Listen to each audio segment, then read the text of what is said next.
বাচ্চারা কেমন দেখতে দেখতে চোখের নিমেষে বড় হয়ে যায়, তাই না? এই তো সেই দিন আমাদের সামনেই হামাগুড়ি দিত আমাদের মাম্মা। আজকে দেখতে দেখতে ওর 8 বছর কমপ্লিট করে ফেললো।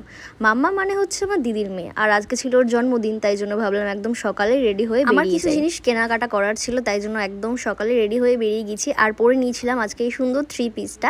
তোমাদের যদি কারোর লিঙ্ক লাগে আমাকে অবশ্যই বলো, যদিও বা এটা আমার একটা বান্ধবী কিন্তু আমাকে গিফট করেছিল হোস্টেলে থাকাকালীন। 3 পিসটা আমার খুব পছন্দের, তাই জন্য ভাবলাম আজকে ওর বার্থডেতে আর একবার পরেই নিই। এখানে আমরা দাঁড়িয়েছিলাম গিফট নেওয়ার জন্য। বাচ্চারা যেহেতু টেডি বিয়ার অনেকটা পছন্দ করে, তাই জন্য টেডি বিয়ার নেওয়ার জন্য। আর এখানে টেডি বিয়ার দেখছিলাম।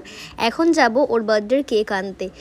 যাওয়ার তো কথা ছিল দুপুর 2টোর দিকে, কিন্তু একটু কাজের জন্য আর হয়ে উঠলো না। এখন কেক আনতে যাব, তার মধ্যে দেখা হয়ে গেল দেখো গোমাতার সাথে, একদম পাশেই দাঁড়িয়েছিল।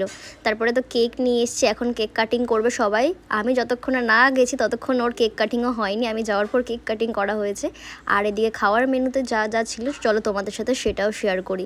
খাওয়ার দিকে এখন আমাকে অনেকেই বলতে আসবে এই যে চলে এসছে ভুক্কার মেয়ে, এই চলে এসছে। সত্যি রান্নাবান্নাটা এত ভালো হয়েছিল যে আমি মন ভরে তৃপ্তি করে খাওয়ার মেনুতে তো অনেক কিছু ছিল, ভাত, ডাল, ঝুড়ো আলু ভাজা, পটল চিংড়ি। আর পটল চিংড়িটা সত্যি এতটা টেস্টি হয়েছিল যে আমি ওটা দিয়েই ভাত খেয়ে নিয়েছি। তারপরে আমাকে রূপা দিয়ে আবার একটু পনিরও দিয়ে গেছিলো, তো আমি এখান থেকে 2টো মতন পনির টেস্ট করেছিলাম। সত্যি কথা বলতে আমার পেটে কিন্তু তখন আর একদমই জায়গা ছিল না, তাই জন্য নিয়েছিলাম শুধু 2 পিস মাংস আর অল্প একটুখানি রাইস। আমার পেট তো ভরে এসছে। আর এদিকে ছোটো রাঁধুনি চলে এসছে আমাদের রিভিউ নেওয়ার জন্য যে রান্নাবান্না তার বার্থডেতে কেমন হয়েছে। ভাবা যায় কত বড় হয়ে গেছে। যাই হোক, দেখা হবে নেক্সট।